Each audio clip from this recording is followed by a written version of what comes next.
for the fantasy football season. And here's a few quarterbacks I would start this week. The first guy's Tom Brady of the Tampa Bay Buccaneers. So Tom Brady, he's been a fantasy stud out 3 weeks of the season already here with this Tampa Bay Buc offense here and all these weapons. So far, Brady, he's gone over 30 fantasy points or more in the first 3 games of the season. And on the season already for Brady, he's got a whopping 12 total touchdowns is Brady. And week 4, it's where it all started for Brady and where he won 6 championships with the New England Patriots.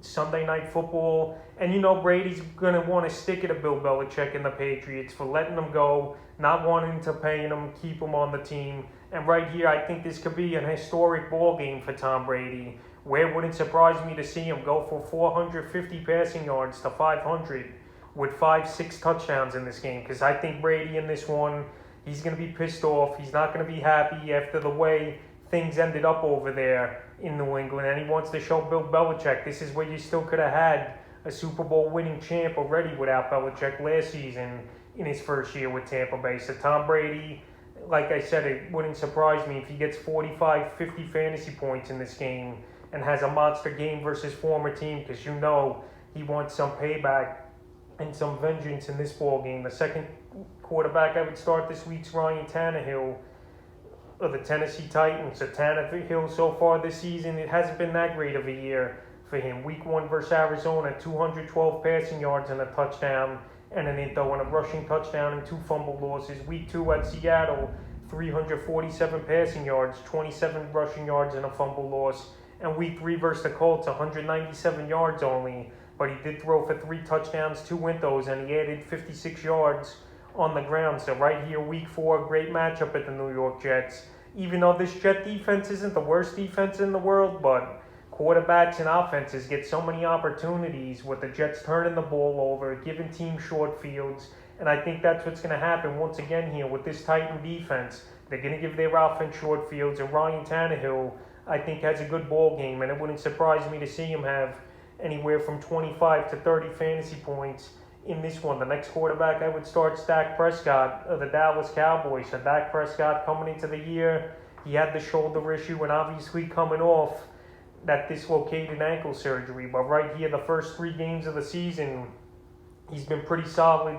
Is Prescott. Week 1 at Tampa Bay, 403 passing yards, 3 touchdowns, and then though week 2 at the Chargers, it was a down game for him, 237 yards and an intro. But on Monday Night Football in week 3, the Cowboys sent a message to the Philadelphia Eagles with a 41-21 victory. Dak went for 238 passing yards, 3 touchdowns, and 6 rushing yards with a fumble loss. So week 4, he versus the Carolina Panthers, who so far have been a good defense here. But obviously the Panthers, they haven't versed an offense like the Dallas Cowboys. The Panthers' first 3 opponents so far in week 1, the Panthers versus the New York Jets, who obviously can't move the ball. Week 2, the Saints, that are a mediocre offense.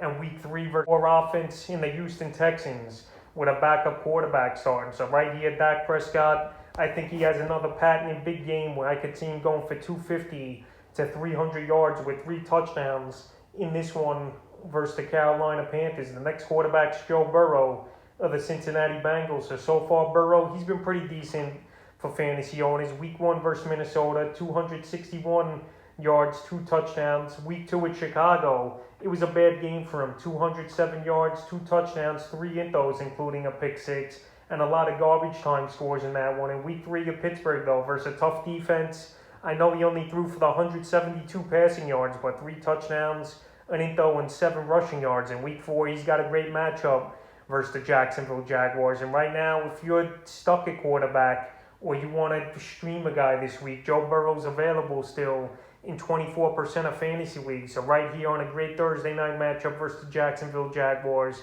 at home in Cincinnati, I think Burrow once again could go for 25, 30 fantasy points in this one. And he's a quarterback I would start in the 5th and final quarterback. I would start this week's Derek Carr of the Las Vegas Raiders. So Derek Carr, he's been an MVP candidate so far. And I know it's only 3 games of the season, but this guy's gone out there and he's a gamer. He's taken some big hits. He's been banged up a little. But this Raider team, they go by what Carr does. And he's gone off so far. Week 1 versus Baltimore, 435 yards, 2 touchdowns, and intro, 6 rushing yards. Week 2 at Pittsburgh, 382 passing yards, 2 touchdowns.